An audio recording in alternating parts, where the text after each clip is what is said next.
Okay, when you think of Namibia, what's the first image that pops into your head? For most of us, I bet it's a huge sea of orange sand under a crazy blue sky. You know, a landscape that's just epic, beautiful, and empty. It's probably a picture just like this one, right? The incredible, almost haunting beauty of Sossusvlei. These ancient trees, basically skeletons scorched by the sun, just frozen in time on this white clay pan, and they're surrounded by some of the tallest sand dunes in the entire world. It's unforgettable. It's like stepping onto another planet. And look, going there is a huge part of the Namibian experience, for sure. But is that it? Is that the whole story? Is this country really just defined by these amazing dunes? Well, let's dig a little deeper. All right, let's start with the headliner, the main event, the place that pulls in people from all over the world, the unbelievable dunes of Sossusvlei. You know, for most travelers, this is the absolute centerpiece of their trip. And you can see why. The scale of it all is just mind-blowing. But here's the thing. It's a full-day commitment. The drive, the hike, the intense heat, it can totally take up your whole day, which doesn't leave much time for anything else. And that's the catch.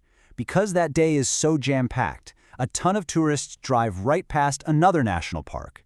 And in doing so, they miss out on a totally different but just as wonderful side of Namibia. So let's go beyond the sand sea. So on one hand, you've got the famous dunes. They're vast, super dry, and pretty much on everyone's bucket list. But right nearby, you have the Naukluft Mountain Zebra Park.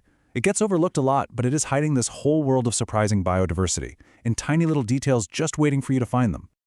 And wow, this picture just says it all, doesn't it? Look at that contrast. You go from the sweeping, massive scale of the dunes to this rugged, textured, and surprisingly green landscape of the mountains. It feels like you've been transported to a different country, but it's just a short drive away. So, let's ditch the 4x4 for a bit, lace up our hiking boots, and see what we can find out here in these incredible mountains. Our adventure really starts on foot. The main trails in the park kick off right near the administration building. And what's crazy is you don't even have to go far to find something completely unexpected. I mean, just a few meters in, you literally walk right into a piece of history. You find this, a really well-kept grave for a man named Richard Kramaris. He was a rider for the German Schutztruppe, that was the colonial protection force, and he died right here in this remote valley all the way back in 1894. It's just a very somber, very surprising thing to see in the middle of the wilderness. And this grave, it represents a really difficult and painful part of this country's past. As the source material points out, it really marks the start of the German colonial conflict with the local peoples, especially the group that was led by the famous Kaptein, Hendrik Witbooi, who actually used these mountains as a hideout. But as we keep walking, leaving that piece of history behind us, the trail starts to tell a whole different kind of story. This is a story of incredible life and amazing resilience. This is where the desert really starts to bloom. The hike actually starts down in this lush, shaded valley. You might even stumble upon a troop of baboons having breakfast. But the moment the path starts climbing up these steep, sun-baked slopes, oh man, the plant life just transforms into something tougher, stranger, and way more spectacular. Almost right away, you'll spot these fantastic bushes of Euphorbia maritanica. Their green structure is just covered in these tiny, brilliant yellow flowers.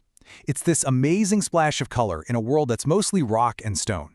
And then you see this, an absolutely majestic quiver tree, or Allodichotoma, just standing there all by itself on the mountainside.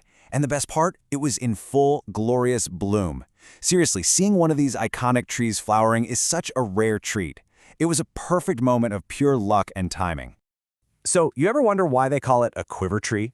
The name actually comes from the Sand People. They traditionally hollowed out the tree's branches to make these really lightweight quivers to hold their arrows. It's a plant that's just deeply connected to the history of this land. A little further up, on these really treacherous slopes with all the loose rock, you find these Buffon disticha plants. Their bulbs are enormous, some as big as a child's head. And even though their flowering season was over, that striking, fan-like shape of their blue-green leaves was a total spectacle all by itself. Also growing right there among all the loose rocks was this beauty, Cyphistema bainii. You can just feel how tough and resilient it is. Those thick, waxy, succulent leaves are just perfectly designed to survive in this super harsh, exposed place. Now, on the way back down, if you have a sharp eye, you might spot this delicate little climbing vine, Panterium insipidum, with its teeny intricate flowers. What's so fascinating is that this plant is actually edible, and it's used as a vegetable by the local people. As the hike comes to an end, you're back down on the valley floor, resting in the light shade of these Commiphora glaucescens trees. They have this really distinctive, paper-thin, peeling bark. It was just a perfect end to an amazing botanical adventure. The hike itself was an incredible story of resilience, right? Of life just figuring out how to thrive against all odds. But the day had one final, truly unbelievable chapter. Something that seems completely impossible in one of the driest countries on the planet. So, just imagine this for a second. You spent the whole day hiking in the desert heat. You take a 60-kilometer detour down this dusty gravel road, and you're surrounded by absolutely nothing but scrubland and distant mountains. What is the absolute last thing on Earth you would expect to find out here? That's right, a winery.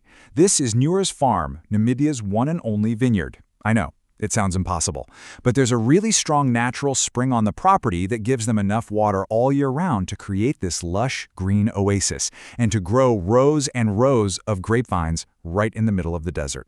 From colonial graves to blooming quiver trees and an impossible winery, the Naukluft Mountains really prove that the most famous sites aren't always the only ones worth seeing.